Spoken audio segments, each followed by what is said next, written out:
এই যে আমাদের চোখের সামনে কত মানুষ মারা যাচ্ছে, আমরা দেখলাম মা হসপিটালে ছেলে মারা গেছে ভূমিকম্প, বাংলাদেশের 10 জন লোক মারা গেল। এগুলা থেকে আমরা শিক্ষা নেই না। আমরা সব সময় তাওবা ইস্তেগফারে থাকি, ভূমিকম্প থেকে বাঁচতে তাওবা ইস্তেগফারে থাকি। আস্তাগফিরুল্লাহ আস্তাগফিরুল্লাহ আস্তাগফিরুল্লাহ আস্তাগফিরুল্লাহ। আর মনে মনে একটু চিন্তা করি যে আল্লাহ, এটা আমি শুধু ঠোঁট দিয়ে বলতেছি না, আল্লাহ আমি ফিল করতেছি আমি অনেক গুনাহগার। দেখেন গত জুমাবার আমরা ঠিক ভূমিকম্পের পরে একটা আলোচনায় বসছি, ভূমিকম্পটা স্বচক্ষে আমরা দেখে অনুভূত হওয়ার পর আমরা জুমার আলোচনায় বসছিলাম। এরপরে আর একটা দুইটা না, বারবার প্রকম্পিত হয়েছে পৃথিবীর বিভিন্ন প্রান্ত। ইন্দোনেশিয়া প্রকম্পিত হয়েছে, যুক্তরাষ্ট্রে ভূমিকম্প হলো, সৌদি আরবে ভূমিকম্প হলো, ইরাকে ভূমিকম্প হলো। 24 ঘন্টার ভিতরে 94টা জায়গায় ওয়ার্ল্ডে ভূমিকম্পে প্রকম্পিত হওয়ার পরেও এখনো আমাদের হুঁশ কার কতটুকু একটু চিন্তা করেন।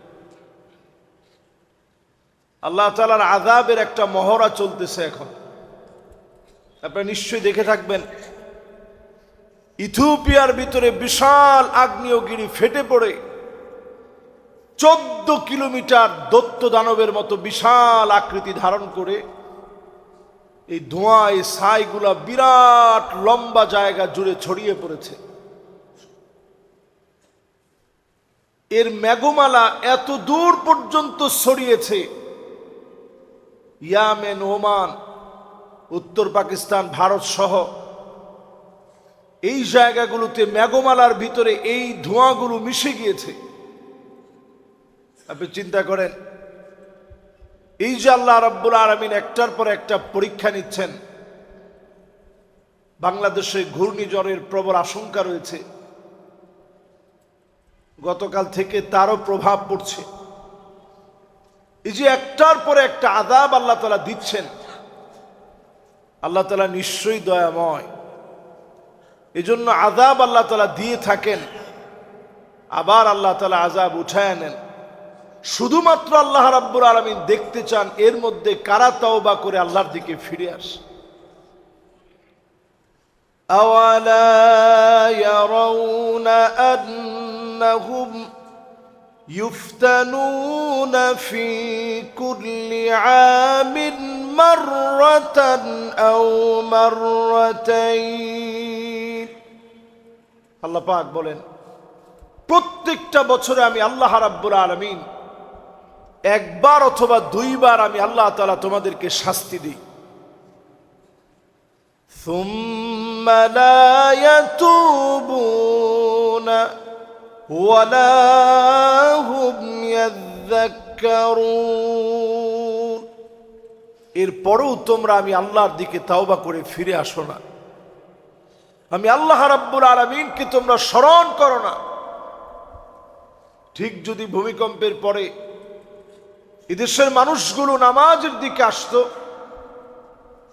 গুনাহগাররা গুনাহ ছেড়ে দিত, বেপরদায় যারা চলে তারা যদি পর্দানিসীন হতো, সুদ যারা খায়, সুদ যারা দেয়, সুদ যারা নেয়, এরা যদি এই সমাজের ভিতরে ঠিক হয়ে যেত, মাদকাসক্ত ড্রাগ অ্যাডিক্টেড ব্যক্তিরা যদি সংশোধন হতো, প্রত্যেকটা মানুষ যদি আল্লাহর দিকে ফিরে আসতো, কিছু মানুষও যদি ফিরে আসতো, আল্লাহ তাআলা এই আযাব নিশ্চিত আমার দেশ থেকে উঠায় নিবেন। আমি নিশ্চিত করে বলতে পারি, এই দেশটাকে আল্লাহ তাআলা বিশেষ করে আল্লাহ তাআলা ভালোবাসে। এই দেশের ভিতরে অনন্য বৈশিষ্ট্য আছে মানুষের মনে, হৃদয়গুলো খুব নরম। আল্লাহর জন্য কথা বললেই হৃদয়গুলো কেঁদে ওঠে, চোখগুলো অশ্রুসিক্ত হয়ে যায়। আইনানে লা তামাসসুহুমান নার, দুইটা চোখকে জাহান্নামের আগুন স্পর্শ করে না। আইনুন বাকাত মিন খাশিয়াতিল্লাহ, যেই চোখ আল্লাহর জন্য কাঁদবে ওই চোখকে জাহান্নামের আগুন স্পর্শ করে না। এদেশের মানুষের মনটা বড় নরম। আমার এই স্বল্প বয়সে যতগুলো দেশ আমার দেখার সুযোগ হয়েছে, এয়ারপোর্টে কোনো কান্নাকাটি আমার নজরে পড়েনি, হাসি মুখেই বিদায় হয়। আগমনের পরে অভ্যর্থনা জানানো হয়, কিন্তু আমার দেশের মানুষের মনটা এত নরম, এয়ারপোর্টে গেলে দেখবেন বিদায়ের সময়ও কাঁদতেছে, আসলেও কাঁদতেছে। একটা আনন্দের কান্না, একটা বিদায়ের কান্না, একটা আনন্দের কান্না, একটা কষ্টের কান্না। এদেশের মানুষের মন বড় নরম। এই নরম হৃদয়ের মানুষরা আল্লাহ রাব্বুল আলামিন বড় ভালোবাসেন। আল্লাহ রাব্বুল আলামিন বলেন, ওয়াত্তাকু ফিতনাতাল লা তুসিবান্নাল্লাযীনা যালামু لا تصيبن الذين ظلموا منكم خاصة واعلموا أن الله شديد العقاب। ওহে আমার গোলামেরা, আমারে ভয় করো। আযাব যখন দিব সবাইরে পাকড়াও করব। আল্লাহ পাক ভয় পেতে বললেন, আযাব দিলে সবাইকে মালিক পাকড়াও করবে। আযাব দিলে আল্লাহ কাউরে ছেড়ে দিবে না। আমি খতিব বলে আমার আল্লাহ মাফ করে দিবে না। আপনি মুসল্লি বলে আপনি মাফ পেয়ে যাবেন না। আযাব যখন আল্লাহ দিবেন সবাইরে পাকড়াও করবেন। ওয়ালামু, আর জেনে রাখো, আন্নাল্লাহ শাদীদুল ইকাব, শাস্তি দেওয়ার ক্ষেত্রে আল্লাহ বড় কঠোর, বড় কঠিন। আযাব যখন চলে আসবে মালিক সেদিন পাকড়াও করে ফেলবে। সবাইরে আল্লাহ সেদিন পাকড়াও করবে। আল্লাহর পাকড়াওটা বড় ভয়াবহ হবে। আল্লাহর পাকড়াও বড় ভয়ঙ্কর হবে। আজ সারা দুনিয়ার ভিতরে কেমন যেন মনে হচ্ছে, হাত্তা ইয়াকসুরা জালাজিল, একটার পর একটা ভূমিকম্প হবে। নবীজি বলে গেলেন, সিঁড়ি যেই ভূমিকম্প সারা দুনিয়ায় শুরু হয়ে গেছে, এখন আল্লাহর দিকে ফিরে আসার সময়, আল্লাহর দিকে মাফ চাওয়ার সময়। যদি মাফ চাওয়ার মতো চাইতে পারেন, যিনি আযাব গজব উঠায় নিবেন তিনি কে? শুধুমাত্র বাঁচার জন্য আল্লাহর দিকে ফিরতে হবে। আলী রাদিয়াল্লাহু তাআলা আনহুর অনন্য নসিহা। আলী রাদিয়াল্লাহু তাআলা আনহুর কাছে কেউ নসিহত শুনতে চাইতেন, আমাদেরকে যেমন আপনারা ওয়াজ মাহফিলে দাওয়াত করে নিয়ে যান, আলী রাদিয়াল্লাহু তাআলা আনহুর কাছে বয়ান শুনতে চাইলে, আমাদের তো জ্ঞান কম, এজন্য আমরা বয়ান করি লম্বা। আলী রাদিয়াল্লাহু তাআলা আনহুর জ্ঞান বেশি ছিলেন। উনি জ্ঞানী থাকার কারণে ওনার নসিহত হতো ছোট, নসিহত করতেন অর্থ অনেক বেশি। তো ওনার এরকম নসিহত করতে বলা হলো যে আজকে আমাদেরকে নসিহা করেন। উনি বললেন, বেশি নসিহত আজকে করব না, দুইটা নসিহত করব। লা ইয়াখাফান্নাল আবদু ইল্লা যামবাহ। এক নাম্বার নসিহত করলেন, তুমি তোমার নিজের গুনাহগুলোকে ভয় করো। চিন্তা করেন, বাংলাদেশে যত আযাব আর গজব এখন আসছে, আপনি নিজে ভয় করেন যে আল্লাহ আমি অনেক বড় গুনাহগার, আমি অনেক বড় পাপী, আল্লাহ আমার পাপের কারণে এই আযাব আল্লাহ আপনি দিয়েছেন। কিন্তু আমরা এই পর্যন্ত না গিয়ে সবাই ফেসবুক পর্যন্ত থাকি। আলোচনা শোনার পরে জুমার মসজিদে আমরা আলোচনা রেখে চলে যাই। এই যে আমরা যাওয়ার পথে যদি সবাই মিলে একটাবারও বলি যে আস্তাগফিরুল্লাহ, আল্লাহ জীবনে অনেক ভুল করছি, আল্লাহ আমার অন্যায়ের কারণে আযাবগুলো আসতেছে, নিজের যদি আমরা সবচেয়ে ছোট বলে আল্লাহর সামনে উপস্থাপন করাই, আমার গুনাহগুলারে যদি সবচেয়ে বড় মনে করি যে আল্লাহ আমার এত বড় বড় গুনাহের কারণে আযাবগুলো আসছে, দুই নাম্বার নাসিহা করলেন, ওয়ালা ইয়ারজুয়ান্না ইল্লা রাব্বাহ, শুধুমাত্র কেবলমাত্র আল্লাহর কাছে আশা করা লাগবে, একমাত্র যিনি আমাদের জন্য সহায় হবেন। রেক্টার স্কেলে কত মাত্রা উঠল? ভূমিকম্পের পরে আফটার শক কিনা, এই সব বিষয়গুলো চিন্তা করার আগে আপনি যদি মালিকের সামনে সারেন্ডার হয়ে যান, নিজেকে যদি আল্লাহর সামনে সঁপে দিয়ে তওবা করেন, আপনার কারণে আযাব গজব যিনি উঠায় নিবেন তিনি কে? দেখেন, আল্লাহ রাব্বুল আলামিন আপনার তওবার আমার তওবার মুহতাজ মালিক নন, কিন্তু আমাদেরকে ভালোবেসে আল্লাহ বলতেছে, এর পরেও তোমরা তওবা করলা না, আমার দিকে ফিরে আসলা না।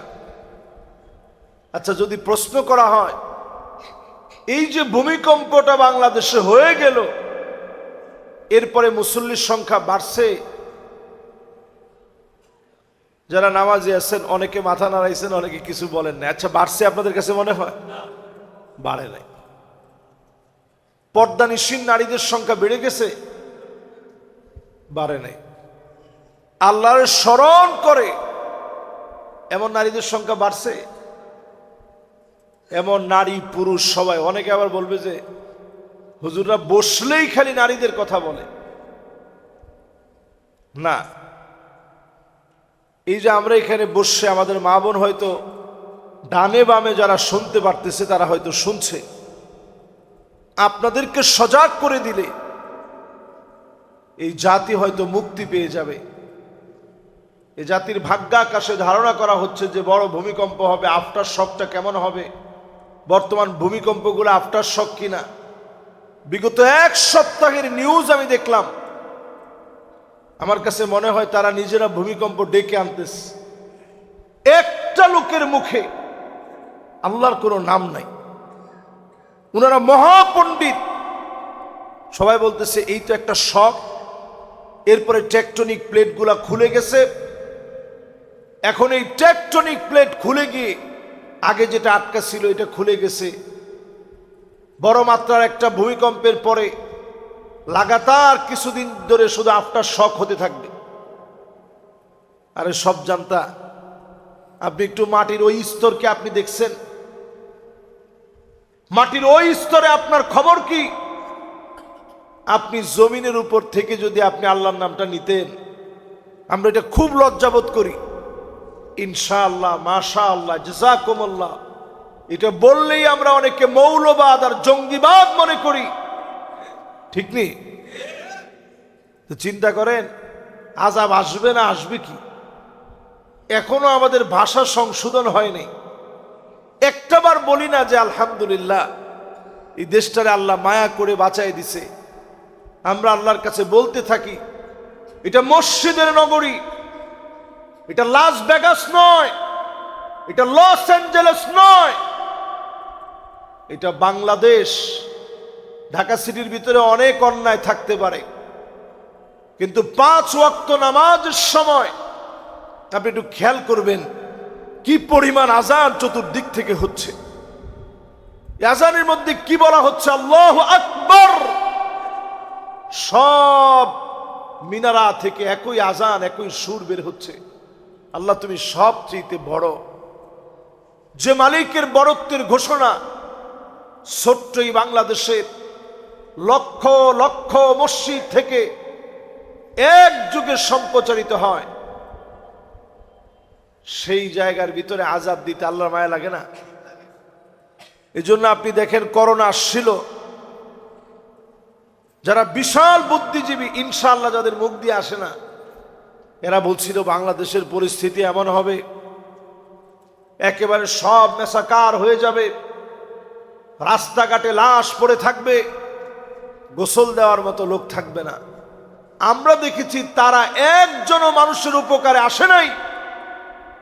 তারা সব পিপি টিপি লাগায়া, মাস্ক পরে, বাড়িতে বাড়িতে সবাই স্যানিটাইজার একেবারে কত স্তরে ব্যবহার করা যায়, স্প্রে ছিটায় এরপরে বাড়ির ভিতরে ঢুকছে।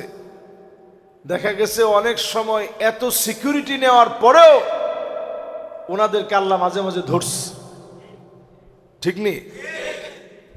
কিন্তু আল্লাহর অসংখ্য গোলাম এদেশের আলেম ওলামা, এরা মানুষের কাছে গিয়ে গিয়ে, মানুষের দুয়ারে দুয়ারে গিয়ে একটা মানুষকেও বেওয়ারিশ বানায়া, সন্তানরা ছেড়ে গেলেও আলেমরা ছেড়ে যায় নাই, জীবনের ঝুঁকি নিয়ে জানাজার নামাজ পড়ায় কবরস্থ করেছে।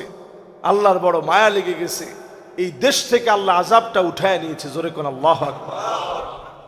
প্রিয় ভাইরা, এই দেশটা আল্লাহর কাছে বড় প্রিয় দেশ। আমার এই মৃত্তিকা, আমার এই মাটি আল্লাহর কাছে বড় প্রিয় মাটি। এদেশের পরতে পরতে আলেম ওলামাদের বহু খেদমত আছে। এই জন্য আল্লাহ তাআলা এই দেশটারে শেষ করে দিবেন না। নবীজির উপরে আল্লাহ তাআলা আয়াত নাজিল করলেন, কুল হুয়াল কাদিরু আলা আন ইয়াবআসা আলাইকুম আযাবাম মিন ফাওকিকুম। ও নবী, আযাব আসবে উপরের দিক থেকে। আপনার উম্মত উল্টাপাল্টা করলে উপরের দিক থেকে আযাব আসবে। নবীজি কান্না শুরু করলেন, আল্লাহ, উপরের দিক থেকে আযাব দিলে তো আমার উম্মত শেষ হয়ে যাবে। যেই উম্মতরে জিন্দিগিতে কোনোদিন দেখলাম না, এই উম্মতরে আল্লাহ আপনি শেষ করে দিয়েন না। নবীজির কি পরিমাণ মায়া ছিল আমাদের জন্য। জিন্দিগিতে নবীরে কদ্দুর ভালোবাসলাম, কিন্তু কি পরিমাণ ভালোবাসা পেয়ারা হাবিব আমাদেরকে দিয়ে গেছেন। আল্লাহর কাছে বলতেছেন, আল্লাহ, আমার উম্মতরে আল্লাহ অন্যান্য কওমের মতো আযাব দিয়ে শেষ করে দিয়েন না। এই দোয়া তো আমেরিকার লোকদের জন্য নবীজি করছেন নাকি? সবার জন্য, ওয়ার্ল্ডের সমস্ত মানুষের জন্য নবীজি দোয়া করে গেলেন। এই জন্য দেখেন কত মানুষ কোরআনের উপরে পর্যন্ত পা দিয়ে ফেলে, আল্লাহ তাআলা তৎক্ষণাৎ তারে ধরে না। কারণ নবী আল্লাহর কাছে কেঁদে কেঁদে দোয়া করছে, আল্লাহ, আখিরি জামানা, শেষ জামানায় আমার যে উম্মত আসবে, আগত সেই মানুষগুলারে আল্লাহ আপনি আযাব দিয়ে শেষ করে দিয়েন না। আল্লাহ পাক দ্বিতীয় অপশন দিলেন, আও মিন তাহতি আরজুলিকুম। ও নবী, আযাব আসবে নিচ থেকে। তো উপরের আযাব যদি আপনি উম্মতের জন্য মাফ চান, তাহলে আযাব আসবে নিচ দিক থেকে। এটা বলার পরেও নবীজি আবার কাঁদতেছেন যে, আল্লাহ, নিজ দিক দিয়ে যদি আযাব আসে তাহলে সেটা হবে ভূমিকম্প। নিজ দিকের আযাব হচ্ছে ভূমিধস, নিজ দিকের আযাব হচ্ছে ঘূর্ণিঝড়, নিজ দিকের আযাব হচ্ছে টর্নেডো, নিজ দিকের আযাব হচ্ছে আগ্নেয়গিরি ফেটে পড়ে তার লাভা চতুর্দিকে ছড়ায় পড়া। আরো কত রকম আযাব আছে। আল্লাহ, এই নিজ দিকের আযাবটাও আল্লাহ আপনি আমার উম্মতরে দিয়েন না। তো নবীরা দোয়া করলে আল্লাহ তাআলা তৎক্ষণাৎ দোয়া কবুল করেন। নবীজি নিজের জন্য কিছু বলে নাই যে আল্লাহ আমি কেন ক্ষুধা পেটে আছি, আল্লাহ আমারে খাবার দেন, বলে নাই কোনোদিন। ভালো খাবার খেতে চাওয়া এটা মানুষের একটা স্বভাবপ্রসূত বিষয়।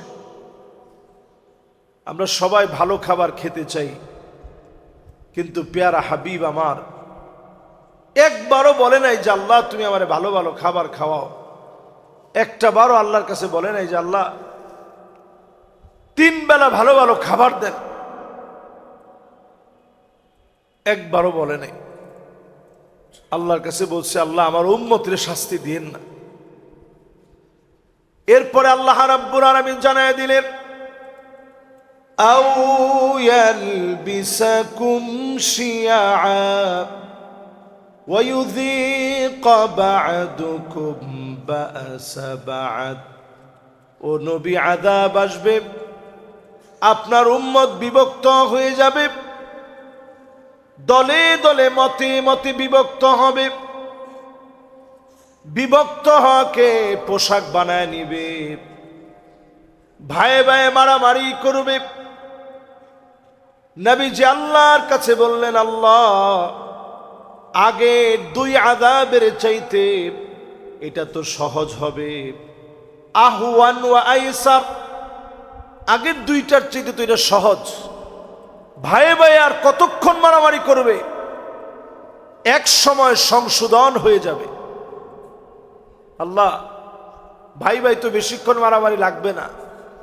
আচ্ছা, এখন একটু যদি আপনি হিসাব করে দেখেন, ভাইয়ে ভাইয়ের এই মারামারি বাংলাদেশ সহ সারা পৃথিবীতে মুসলিম উম্মাহ যেখানে যেখানে আছে, ভাই ভাইয়ের মারামারি কম না বেশি? শিয়া সুন্নি আছে না? এরপরে আমাদের ভিতরে কত রকমের দলাদলি, কত রকমের মারামারি। একই দলের মানুষের ভিতরে দুই গ্রুপ মারামারি। গিয়ে জিজ্ঞাসা করেন, ভাই নামাজ পড়ছেন? হ্যাঁ পড়ছি। তো কির জন্য মারামারি করলেন? এইটা আর কি একটু দলীয় বিষয়, আর কি দলীয় ব্যাপার নিয়ে এই আমরাই মারামারি করছি। আপনি একটাবার যদি চিন্তা করেন, এই অবস্থায় যদি আপনি মারা যান, আল কাতিল ওয়াল মাকতুল কিলাহুমা ফিন্নার, যে লোকটা মারলো আর মরলো দুইজন জাহান্নামে যাবে। কয়জন? যে মরছে সেও কি? সাহাবায়ে কেরাম বললেন, ইয়া রাসূলুল্লাহ, যে মরছে সে জাহান্নামে কেন যাবে? বলছে, সেও তো সুযোগ পেলে তার ভাইটারে মারতো, সেও তো সুযোগ পেলে মেরে ফেলতো। বাটে পড়ে গেছে, হয়তো সে মরে গেছে, নাহলে তো সেও মেরে ফেলতো। এই যে আমাদের আচরণ বিধি এখনো চলছে, সময়টা এখন এমন, চতুর্দিকে আমরা যার যার মতো ব্যস্ত আছি, আল্লাহরে স্মরণ করার সময়টুকুন পাই না। আল্লাহকে মন থেকে স্মরণ করেন, বিপদ দেখলে আল্লাহকে বেশি স্মরণ করেন, বেশি বেশি কান্নাকাটি করেন, রুনাজারির পরিমাণ বাড়িয়ে দেন। এই দুই নসিহত করার পর লোকেরা আলী রাদিয়াল্লাহু তাআলা আনহুরে আবার ধরলেন যে আরেকটু নসিহত করেন। আমাদের দেশেও দেখবেন, ওয়াজ নসিহত চললে বক্তা ওয়াজ শেষ করে ফেলতে চায়, মানুষ বলে যে আরেকটু বলেন হুজুর। আলী রাদিয়াল্লাহু তাআলা আনহুকে যখন বলা হলো যে আরেকটু বলেন, তো উনি বললেন যে ঠিক আছে, তাইলে আরেক 4টা বিষয় তোমাদেরকে বলি। ওয়ামান নারাদা সাহিবাহু ফাল্লাহু ইয়াকফি, যদি জীবনে কাউরে আপনি বন্ধু বানাতে চান, আল্লাহ পাককে আপনি বন্ধু বানায় নেন। সুবহানাল্লাহ। এই যে আমরা একটা সেজদা দিলাম, এখানে ঢুইকা যারা তাহিয়াতুল মসজিদ 2 রাকাত নামাজ যারা মসজিদের কাছ থেকে অনুমতি নিয়ে পড়ছেন, আল্লাহু আকবার, এই যে সেজদাগুলো দিলেন, আল্লাহ পাকের কুদরতি কদম বরাবর আপনি সেজদাটা, এই যে মাথাটা নোয়ালেন, আল্লাহর সামনে আপনি নত হলেন, আল্লাহ পাক তখন বলতে থাকে, আকরাবু মা ইয়াকুনুল আবদু মির রাব্বিহি ওয়া হুয়া সাজিদ ফাআকসিরুদ দুআ। এই সেজদা যখন তুমি অবনত হও, তুমি আমার সবচেয়ে কাছে থাকো, যা মনে চায় বলো, আমি আল্লাহ তোমার বলাটা শুনবো। জোরে কোন আল্লাহু আকবার। প্রিয় ভাইরা আমার, যদি জিন্দেগিতে কাউরে বন্ধু বানাতে হয়, আল্লাহরে বন্ধু বানান। ওয়ামান আরাদা মুনিসান ফাল কুরআনু ইয়াকফিহি, জীবনে যদি নিঃসঙ্গ নিজেরে মনে করেন, আপনার স্ত্রী মারা গিয়েছে, বিবাহ শাদী আর করেন নেই, সন্তানাদি বিয়ে শাদী করে ফেলছে, তাদের সন্তানাদি আছে, আপনার তেমন খোঁজ খবর কেউ রাখে না, এই নিঃসঙ্গ মানুষগুলো কোরআন পড়েন। হতাশা চতুর্দিক থেকে আপনাকে ধরে ফেলেছে, চাকরি বাকরি নাই, আপনি কোরআন পড়েন, পড়তে পারেন না, অন্তত তাকায় তাকায় দেখেন, অর্থগুলা বোঝার চেষ্টা করেন, প্রতিদিন একটা আয়াত করে হলেও পড়েন। একটা আয়াত আপনার জীবন পরিবর্তন করে দিতে পারে যদি আপনি একটু পড়ার চেষ্টা করেন। নবীজির সামনে দিয়ে একজন সাহাবী হেঁটে যাচ্ছেন, তখনও তিনি সাহাবী হন নাই, কালেমা পড়েন নাই, মুসলমানই হন নাই। তো উনি যখন পাশ দিয়ে যাচ্ছিলেন, নবীজি ওই মুহূর্তে একটা আয়াত রিপিট করতেছিলেন। আয়াতের অর্থ নবীজিকে এত প্রাণবন্ত করে তুলেছে, নবীজি বারবার পড়তেছিলেন, আম খুলিকু মিন গায়রি শাইইন আম হুমুল খালিকুন। বারবার নবীজি রিপিট করতেছেন। রিপিট করার সময় উনি পাশ দিয়ে যাচ্ছেন, অন্ধ মানুষ। তখন তিনি থমকে দাঁড়ায় গেলেন, যাহ, আল্লাহ তো আমারে দুইটা চোখ দেয় নাই, এই চোখটার মালিক তো আমার আল্লাহ। আসলে তো আমি আমার নিজের কিচ্ছু তৈরি করতে পারি নাই, যদি পারতাম তো আমি আমার চোখটা লাগাইতাম। এই নখ তো আমি বানাই নাই, জিহ্বা তো আমি বানাই নাই, নাক তো আমি বানাই নাই, সব তো আমার মালিক দিস। এই জিহ্বা তো আমি তৈরি করি নাই, এই জিহ্বা আমার মালিক আমারে দিয়েছে। যখন ওনার ভিতরে এই উপলব্ধি হলো, তিনি বারবার বললেন, নবী আরেকবার পড়েন তো, এটা একটু শুনি। নবীজি আবার রিপিট করলেন।